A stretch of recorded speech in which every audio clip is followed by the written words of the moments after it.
सुप्रभात विद्यार्थियों।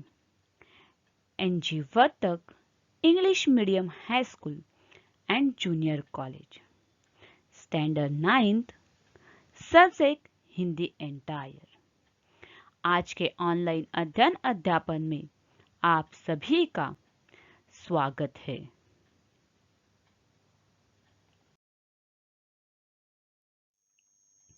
विद्यार्थियों, आज हम विषय हिंदी के तासिका में पाठ 3 अरुण जी लिखित इनाम इस पाठ का उर्वरित भाग सीखने वाले हैं।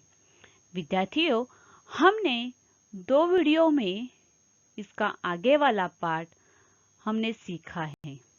आज हम उर्वरित पाठ का भाग सीखने वाले हैं। विद्यार्थियों, हम इनाम इस पाठ का उर्वरित भाग सीखने से पहले हमने 2 तासिका में क्या सीखा या क्या सिखाया था उसका पुनरावर्तन करेंगे। विद्यार्थियों, हमने देखा कि लेखक के घर में रेफ्रिजरेटर देखने के लिए लोगों की भीड़ तो लग जाती है और लेखक के घर के लोग क्या करते हैं कि उन्हें आते ही ठंडा पानी, उन्हें शरबत पिला देते हैं। तभी बच्चों को इन झगड़ों से क्या यानी लोग क्या करते हैं कि उन पे ताने लगा देते हैं कि आपने पैसा दे के इनाम जीता है, ऐसा वगैरह सब ताने उनको मारते हैं। लेकिन जो बच्चे हैं वो क्या करते हैं, हंसकर अपना रेफ्रिजरेटर सबको दिखाने में उन्हें बहुत उत्सुकता लगती है। वो बहुत खुश हो जाते हैं कि हमारे घर का बड़ा फ्रिज देखने के लिए सब लोग हमारे घर पे आ रहे हैं।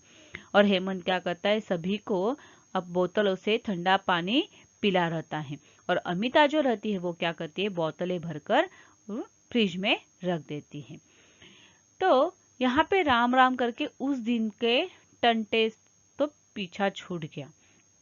तो यहाँ पे लेखक कहते हैं कि एक दिन मुसीबत तो टल गई, क्योंकि इतनी लोगों की भीड़ थी कि लेखक और उनके पत्नी को, उनके बच्चों को जरा भी फुर्सत नहीं मिलती है। लेकिन क्या होता है कि लेखक को अभी आगे आने वाली मुसीबत का यानी आभास का जरा भी पता नहीं होता है। यहाँ पे हम देखेंगे कि शांति बुआ जो है वो शुरुआत करती है और वो हाथ में ढका हुआ कटोरा लेके आती है और वह लेखक के पत्नी को कहती है कि कल के भंवर से आज की शांति बड़ी प्यारी लगती है। क्या होता है, लेखक और उनकी पत्नी जो है कल के भीड़ भाड़ से वो छुटकारा पाकर आज ठीक से शांति से बैठे और उनका मूड भी अच्छा होता है। तो उनकी पत्नी क्या करती है, शांति बुआ का अच्छी तरह से स्वागत करती है, उन्हें अच्छी तरह से बिठाती है, उन्हें पानी वगैरह पिलाती है। तभी वो बुआ जी है वो क्या करती हैं, जल्दबाजी होती है, वो ठंडा पानी पीकर उठ जाती है और कहती है, चल रही हूँ बुआ, चल रही हूँ बहू, चूल्हा नहीं बुझाया अब तक मैंने रोटियां बनाई थी और उसका आटा मेरा जो बच गया है वह गर्मी से सड़ जाएगा, इसलिए मैं क्या कर रही थी कि आपके फ्रिज में यह रखूं, शाम को मुझे जब चाहिए तभी मैं वह मंगा लूंगी। पत्नी का दिल बाग बाग हो जाता है, यानी उनका दिल क्या हो जाता है, प्रसन्न हो जाता है। उन्हें अत्यंत आनंद होता है कि बुआ जी मेरे यहाँ पे आटा रखने आती है। तो वो क्या कहती है, बुआ जी आप चिंता मत करिए, मैं हेमंत के साथ आपको शाम को यह आटा भिजवा देंगी। वो कटोरा लेती है और रेफ्रिजरेटर में रख देती है। उसी संध्या में क्या होता है, लाला दीनदयाल पधारते हैं। उनके हाथ में मिठाई का बोया होता है, यानी बक्सा होता है। वे गुस्से के मारे वो पहले दिन नहीं आए थे क्योंकि उन्हें बुरा लगा था कि लेखक को लॉटरी लगी, उनको फ्रिज मिल गया, इसलिए वो पहले दिन फ्रिज देखने नहीं आए थे। और वो दूसरे दिन देखने आने के कारण लेखक की खुशी जो है दुगनी हो जाती है और सोफे पे टेकते हुए वो उनकी खैरियत पूछते हैं। उनकी खैरियत पूछने के बाद वो कहते हैं कि तो मेरा तो सब कुछ अच्छा चल रहा है, सब भगवान की कृपा है। तो लेखक को भी वो उसकी खैरियत पूछते हैं, तब लेखक कहते मैं भी ठीक ठाक हूँ। तो यहाँ पे वो कहते हैं कि तुम्हारा रेफ्रिजरेटर आ गया, यानी आप तुम्हारा घर में जो फ्रिज आ गया है। तो लेखक उन्हें कहता है कि हाँ, कि लॉटरी से, आपकी दुआ से ही मुझे लॉटरी लगी है, आइए देखिएगा। तो वो क्या करते हैं, उनके तो थोड़ा सा मन में बुरा ही लगा होता है, गुस्सा भी होता है कि मुझे नहीं लगा, इसलिए वो कहते थे विदेशी की नक्ल करी होगी। और यहाँ पे वह चुपचाप हो जाते हैं। तभी बच्चे क्या करते हैं, पत्नी के कानों में बात बताते हैं कि बगल वाले ताऊ जी आए हैं। तो उन्हें आम के आइसक्रीम तश्तरियों में लगाकर चली आई। तो तश्तरियों में अपने बर्तन में, छोटे बर्तन जो बाउल रहते उसमें वह क्या करती हैं, उनके लिए आइसक्रीम लेके आती है। वो कहती है दीनदयाल जी को कि लाला जी लीजिए, सवेरे जमाई थी। तभी वो कहते हैं नहीं बेटी, मुझे से नहीं खाई जाएगी, या मैं नहीं खाता हूँ। मैंने भी जोर दिया, लीजिए लाला जी, यानी लेखक भी उसे कहते, फोर्स करते हैं कि लीजिए लाला जी आइसक्रीम तो खाइए। तो लेखक क्या करते हैं कि वो कहते हैं कि मेरे दांत चीसते हैं, यानी दांत में दर्द होता है ठंडा खाने से। तो यह बात तो सब झूठी थी, क्योंकि उनके मन में गुस्सा था कि मुझे यह इनाम नहीं मिला है, यह रेफ्रिजरेटर लेखक को मिला है। लेकिन अगर सामने वाला आदमी मना कर रहा है तो हम उन्हें जबरदस्ती नहीं कर सकते हैं, और लेखक अकेले भी नहीं खा सकते क्योंकि वो अच्छा नहीं लगेगा। इसलिए वो क्या कहते हैं अपनी पत्नी को कि वो बांट दो, नहीं तो पिघल जाएगी। मोहल्ले में समाचार उड़ती बीमारी से तेज फैलते हैं। हमारे फ्रिज का यह उपयोग पता चलते ही फिर लाइन बंध गई। यानी लेखक को जो फ्रिज मिला था, उस फ्रिज का उपयोग चीजें रखने के लिए हो रहा है, यह बात पता चलते ही क्या हो जाता है, मोहल्ले के सभी लोग फ्रिज में वस्तुएं रखने के लिए लाइन लगा देते हैं। कोई रोटी लेके आता है, कोई पराठे, तरह तरह के साग, तरह तरह के नाना प्रकार की मिठाइयाँ। उसी तरह चमन लाल जो है लखनऊ जाते हैं, वहां से कटोरा भरकर करेले लेके आते हैं। उसी तरह बंजी जो है कोलकाता से महीने भर की खीर लेके आते हैं। इस तरह से कोई ना कोई क्या करता है, लेखक के फ्रिज में वस्तुएं रखने के लिए लेके आते हैं। विद्यार्थियों, यहाँ तक हमने यह पाठ सीखा था।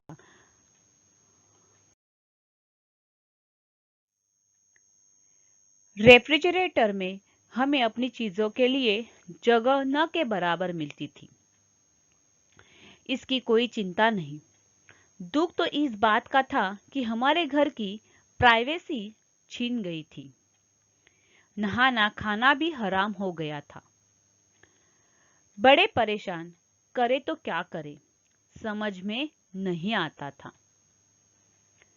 जी करता था कि किसी को रेफ्रिजरेटर दे दूं और फिर उसकी मुसीबत देखकर ताली पीट पीट कर नाचूं। किंतु उसमें लोगों की अमानत जो पड़ी थी। चिंता ने चेतना की चिता सजा दी। उस दिन कैलाश आया, मोहल्ले में रहता था, पर मोहल्लेदार से अधिक था। कहने लगा, सिंधी आलू मुझे बड़े अच्छे लगते हैं, सो पत्नी से काफी बनवा लिए हैं, अपने फ्रिज में रख लो, जिस दिन खाने को जी करेगा ले जाया करूंगा। तो जिस तरह से हमने देखा कि लोगों की भीड़ ने, यानी लोगों के भीड़ के कारण क्या हुआ है कि हर क्या करता है कि अपनी चीजें बची हैं वो लेखक के घर में रेफ्रिजरेटर में रखने के लिए लेके आते हैं। इसके कारण लेखक को अपनी चीजें रखने के लिए जगह ही नहीं मिलती है। लेखक को इस बात की नहीं चिंता थी, लेकिन उनको चिंता इस बात की थी, दुख इस बात का था कि उनकी घर की प्राइवेसी छीन गई थी, क्योंकि कोई भी किसी भी समय आ जाता था और वस्तुएं रखने के लिए बोलता था। नहाना खाना भी उनके लिए हराम हो गया था, क्योंकि कोई भी कभी भी उनके घर पे आता था। लेखक बड़े परेशान हो गए थे, लेकिन करे तो क्या करे। लेखक को समझ में नहीं आ रहा था कि क्या करे। उनका तो जी करता था कि जो मिला हुआ इनाम में रेफ्रिजरेटर है वो किसी और को दे दूं, और उसकी मुसीबत देखकर, यानी उसके ऊपर आई हुई मुसीबत देखकर क्या करूं, मैं ताली पीटूं, यानी मैं उसका भी आनंद ले लूं। लेकिन उस रेफ्रिजरेटर में दूसरों की अमानत जो पड़ी थी, वह चिंता में थे। उनको वो चिंता जो है जैसे लग रही थी चिता सजा दी है, उनको बहुत ही परेशान कर रहे थे। उस दिन क्या होता है, उनके मोहल्ले का एक कैलाश नाम का आदमी आ जाता है। वो मोहल्ले में रहता था लेकिन मोहल्लेदारों से अधिक था, यानी उनके नजदीक ज्यादा था, उनका अच्छा रिश्ता था। वह कहता है कि सिंधी आलू मुझे बड़े अच्छे लगते हैं, इसलिए पत्नी से काफी सारे बनवा लिए हैं। मैं अपने फ्रिज में रख लूं और जिस दिन मुझे खाने हैं तो जी करेगा तो लेके जाया करूंगा। यानी वो जो कैलाश नाम का जो पर्सन है, वो क्या करता है, उसे सिंधी आलू पसंद है इसलिए वो ज्यादा बनवा लेता है और क्या करता है, जो लेखक के फ्रिज में रखने आता है ताकि उसे जब भी चाहे या जी करे वो वहां से लेकर जाए के खा ले। उस दिन रेफ्रिजरेटर में तिल रखने की जगह न थी। मैंने उसे अपनी बेबसी बताई। बिगड़कर बोला, अच्छा जी, एरे गैरे नत्थु खेरे तो तुम्हारे बाबा लगते हैं और यार लोगों की चीजें रखने को लाचारी है। मैंने पत्नी से आंखों आंखों में पूछा। उसने सिर हिला दिया। वह भाप रहा था। अच्छा, मुझे दिखाओ, मैं जगह कर लूंगा। हम दोनों उसे निराश करते हुए वास्तव में दुखी थे। यह सुझाव खुद न देने की मूर्खता कर गए थे। खुश होकर फ्रिज खोलकर दिखा दिया। फ्रिज भरा नहीं कहिए व्यंजनों से अटा पड़ा था। देखकर तबीयत घबराती थी। तो जो उनका दोस्त जो है कैलाश, वह जो सिंधी आलू रखने के लिए उनके रेफ्रिजरेटर में रखने के लिए घर पे आता है, लेकिन उस दिन रेफ्रिजरेटर में तिल तिल तो आपने देखा होगा कितना छोटा होता है। तो लेखक कहते हैं कि तिल रखने की भी जगह उनके फ्रिज में या रेफ्रिजरेटर में नहीं होती है। तो लेखक ने उनकी बेबसी बताई, यानी विवशता बताई कि मैं नहीं रख पाऊंगा क्योंकि फ्रिज में जगह ही नहीं है। तभी वह बिगड़ कर बोल जाता है, चिढ़कर बोल जाता है, हाँ अच्छा, कि ऐरे गहरे लोगों को रखने के लिए जगह है, वो आपके बाबा लगते हैं ना, उनकी चीजें रखने के लिए आप विवश नहीं होते हैं या विवश होते हैं, तो मेरे जैसे दोस्तों की चीजें आप रख नहीं सकते हैं। तभी लेखक क्या करते हैं, आंखों से ही पत्नी से पूछते हैं कि क्या करें, तो वह सिर हिला देती है। वह भाप रहा था, यानी गुस्से में था। वो क्या करता है कि मुझे दिखाओ, मैं देखता हूँ फ्रिज में और जगह कर लेता हूँ। हम दोनों उसे निराश नहीं, म्हणजे लेखक उन्हें निराश नहीं करना चाहते थे, वास्तव में वे भी दुखी थे। यह सुझाव खुद न देने की मूर्खता कर गए थे। वो क्या करता है कि खुश होकर फ्रिज खोलकर उन्हें दिखा देते हैं। फ्रिज भरा नहीं होता तो व्यंजनों से अटा पड़ा होता है, यानी इतनी चीजें उसमें भरी हुई होती हैं। यह देखकर लेखक कहते हैं कि मेरी तबीयत भी क्या हो जाती है, घबराई जाती है। कैलाश ने ऊपर नीचे झांका। दृष्टि भी अंदर घुसने को इनकार कर रही थी। सहसा उसने कांच का कटोरा निकाला और विमला से पूछा, भाभी जी, ये सिल्वर क्रीम किसकी है? अपनी है। तो फिर इन्हें रखने का क्या फायदा?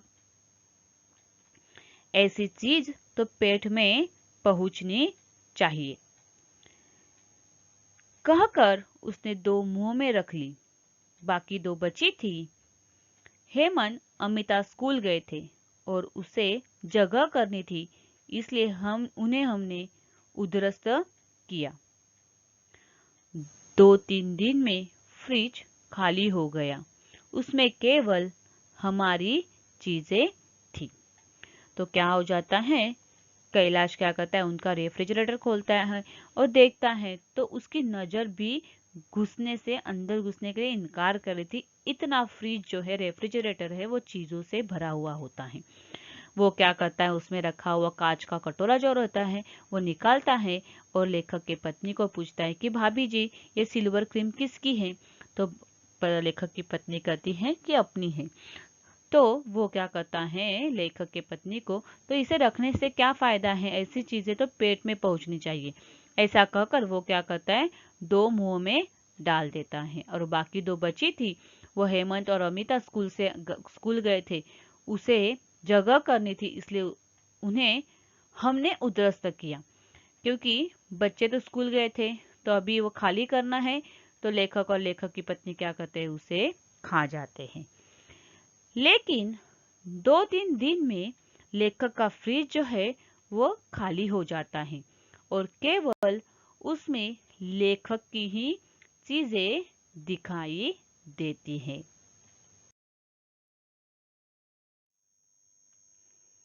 शांति बुआ अपना पनीर मटर लेने आई। क्या करे बुआ जी, उसमें मच्छर गिर गए थे, इसलिए फेंक दिए। रामानुज ने मिठाई मांगी तो माफी मांगने लगा। चाचा जी, बड़ा शर्मिंदा हूं, कल 3-4 मित्र आ गए थे, बाजार जाने का मौका न मिला, आपकी मिठाई से काम चला लिया। फिर मैं आप में और अपने में कोई भेद नहीं मानता। ये शब्द उन्हीं के थे जब वे मिठाई रखने आए थे। साग लेने चक्रवर्ती आए तो लाचारी दिखाई। भाई, तुम्हें तो पता है कल कैसी धुआंधार बारिश थी। पत्नी बोली, जब घर में साग रखा है तब भीगने से क्या फायदा, जैसा उन्होंने खाया वैसा हमने। तो यहाँ पे क्या हो जाता है, हर जो लोग थे उन्होंने जो चीजें रखी थी वह चीजें क्या करते हैं, कुछ न कुछ बात कहकर वह टाल देते हैं। जैसे शांति बुआ आती है तब उन्हें क्या कहा जाता है कि आपके पनीर मटर जो था या पनीर मटर सब्जी जो थी उसमें मच्छर गिर गए थे, इसलिए हमने क्या किए, वो मच्छर गिरने के कारण हमने वो सब्जी जो है वह फेंक दी। उसी तरह क्या हो जाता है, रामानुज जो है वो मिठाई मांगने आते हैं, तभी लेखक उन्हें कह देते हैं कि माफी मांगते हैं कि चाचा जी, बड़ा शर्मिंदा हूं मैं। क्या हुआ कि मेरे घर पे 2-4 मित्र आए थे और बाजार जाने का मौका ही नहीं मिला, तो मैंने क्या किया, आपकी मिठाई से ही क्या किया, काम चला लिया। फिर आपने ही तो कहा था कि आप में और अपने में कोई भेद नहीं होता, क्योंकि यह शब्द जब वो मिठाई रखने आए थे तभी उन्होंने कहे थे। उसी तरह साग लेने चक्रवर्ती आए तो उन्होंने भी लाचारी दिखाई। तो क्या कहा कि पता है कि क्या हो जाता है कि कल है ना बहुत बारिश हो रही थी, तो उस बारिश के कारण पत्नी बोली कि भीगने से अच्छा है कि घर में रखी हुई साग जो है उसे से ही हम क्या करेंगे, हमारा काम चला लेंगे। जैसा उन्होंने खाया वैसा हमने खाया। साग यानी कि शाक, जो सब्जियों से बनाया जाता है, तरकारी, सब्जी, भाजी, जो उसे साग कहते हैं। तो लेखक क्या कहते हैं, इस तरह से हर कोई अपनी चीजें लेने आता है तो उन्हें कुछ न कुछ जवाब देते हुए उन्हें क्या करते हैं, उन्हें कह देते कि आपकी चीजें नहीं रही हैं।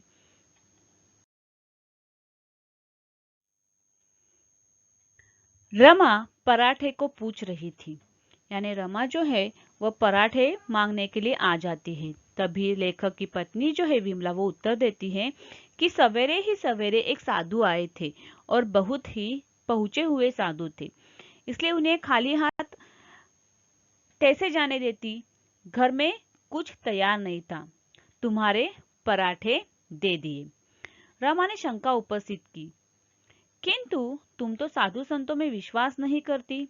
विमला ने बात बनाई, वह फिर सारे मोहल्ले को तंग करता। मैंने पराठे तुम्हारी ओर से उसे दिए हैं। तुम्हारे घर का पता बता दिया है। झूठ समझो या सच। कल परसों वह जब तुम्हारे घर आकर आज के पराठे के लिए आशीष देगा और भोजन मांगेगा, तब तुम्हें मानना पड़ेगा। मैंने कहा न, मोहल्ले में समाचार उड़ती बीमारी की भांति फैलते हैं। अब मेरे घर के पास भी कोई नहीं फटकता। तो यहाँ पे क्या हो जाता है, जब रमा आती है पराठे मांगने के लिए, तभी लेखक की पत्नी जो है विमला, वो उसे कह देती है कि सवेरे सवेरे एक साधु आ जाते हैं और बहुत ही बड़े पहुंचे हुए साधु थे, तो मैं क्या करती, उन्हें खाली हाथ कैसे जाने देती। घर में कुछ तैयार नहीं हुआ था, तो मैंने क्या किए, पराठे दे दिए। तो रमा उस पर शक करती है कि तुम तो साधु संतों में विश्वास नहीं रखती, फिर तुमने उन साधुओं को पराठे मेरे कैसे दे दिए। तभी विमला को जो है वो क्या करते, बात बना देती है और कहती है कि फिर वो सारे मोहल्ले को क्या करता, तंग करता। तो मैंने पराठे तुम्हारी ओर से दिए और तुम्हारा नाम बता के उसे पराठे दिए और तुम्हारे घर का पता भी क्या किया है उसे बता दिए। झूठ समझो या कि आपको झूठ लग रहा है तो झूठ समझो या सच समझो। कल परसों अगर वह तुम्हारे घर पर आकर आज के पराठे के लिए आपको आशीष देगा, आशीष यानी आशीर्वाद देगा, तो और भोजन मांगेगा, तब तुम्हें मानना पड़ेगा कि मैंने तुम्हारा ही नाम देके उसे क्या किए थे, पराठे दिए थे। तो यहाँ पे कहते हैं लेखक कि मैंने कहा ना, मोहल्ले में समाचार उड़ती बीमारी की भांति फैलते हैं। यानी छूत की बीमारी जैसे फैल जाती है, उसी तरह यह समाचार भी फैल जाता है। तो अब लेखक के घर के आसपास कोई भी भटकता नहीं है, कोई भी आता नहीं। यानी लेखक ने उस पे क्या उपाय किया है कि उनके रेफ्रिजरेटर में हर कोई चीजें रखने आता है, तो उनको खुद को अपनी चीजें रखने के लिए जगह नहीं हो जाती है। तो यहाँ पे जो चीजें मांगने आते हैं, उन्हें वो क्या करते हैं, कुछ न कुछ उत्तर देकर, जवाब देकर उन्हें कहते हैं कि आपकी चीजें खत्म की, आपकी चीजें यहाँ इसको दी, ऐसे कर कर वह कहते हैं। इसके कारण क्या हो जाता है कि जो चीजें रखने वाले या वस्तु रखने आने वाले लोग क्या हो जाते हैं कि डर जाते हैं कि मैं इनके रेफ्रिजरेटर में कोई वस्तु रखूंगा तो वो वस्तु क्या हो जाएगी, ये खत्म कर देंगे, खा जाएंगे। इस डर के मारे सब लोग क्या करते हैं कि उनके घर पे चीजें रखने के लिए आना बंद हो जाते हैं और कोई भी उनके घर के यहाँ पे फटकता नहीं, यानी भटकता नहीं है। विद्यार्थियों, हमने यह पाठ सीखा। इस पाठ में आए हुए कठिन शब्द के हम अर्थ देखेंगे। जुगाड़, जुगाड़ का मतलब प्रबंध या व्यवस्था। मुहरबंद, मुहरबंद का मतलब जिसमें सील लगी हो यानी पैक हो। दरख्वास्त, दरख्वास्त यानी अर्जी, अर्ज करना। मस्का लगाना, मस्का लगाना का मतलब है झूठी प्रशंसा करना। उड़ने लगना यानी सच छिपाना। एक्सपर्ट यानी विशेषज्ञ, यानी जिसे विशेष ज्ञान है ऐसा। धूम मचाना यानी चर्चे होना। हथियार टेकना का मतलब है हार मान लेना। प्राइवेसी, प्राइवेसी का अर्थ है निजता। मानता, मनाना यानी मन्नत मानना।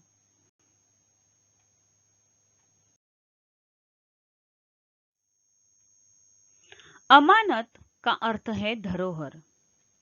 लाचारी का मतलब है विवशता।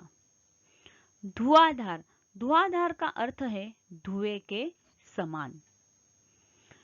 उड़ती बीमारी, उड़ती बीमारी का मतलब छूत की बीमारी। बेबसी, बेबसी का मतलब है विवशता। पहुंचे हुए का अर्थ है प्रतापी यानी बड़े। ताता बंधना यानी आना जाना लगा रहना। ख्याली पुलाव पकाना यानी कल्पना में खोए रहना। तिल रखने की जगह न होना यानी इसका अर्थ है बहुत भीड़ होना। विद्यार्थियों, इस पाठ में आए कुछ मुहावरे और उनका अर्थ हम देखेंगे। जुगाड़ करना यानी प्रबंध करना। धूम मचना का अर्थ है चर्चा होना। सफेद हाथी बांधना, इसका अर्थ है खर्चा बढ़ाना। छींटा छोड़ना, इसका अर्थ है चुभती हुई बात कहना। पीछा छूटना, इसका अर्थ है मुसीबत खत्म होना। जली कटी सुनाना यानी खरी खोटी सुनाना यानी झूठ मूठ की बातें सुनाना। दिमागी लहर दौड़ना यानी इसका अर्थ है विचार आना।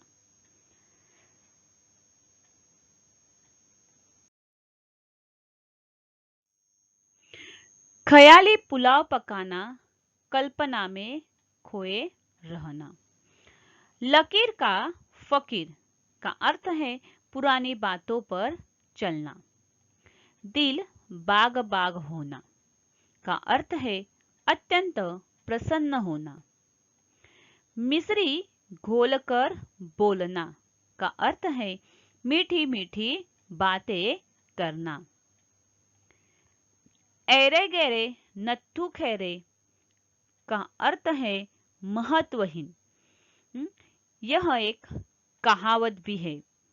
विद्यार्थियों, आपको ध्यान में रखना है कि दिए हुए शब्दार्थ मुहावरे आपको अपने नोटबुक में लिखने हैं। विद्यार्थियों, आपको सिखाया हुआ पाठ अच्छी तरह से ध्यान में आया होगा। कृपा करके आपको सिखाए हुए पाठ का वाचन करना बहुत आवश्यक है। आप जितना वाचन करोगे यानी रीडिंग करोगे तो ही आपको क्या होने वाला है, पाठ और अच्छी तरह से समझ में आने वाला है। फिर मिलेंगे अगले ऑनलाइन अध्ययन अध्यापन में। धन्यवाद।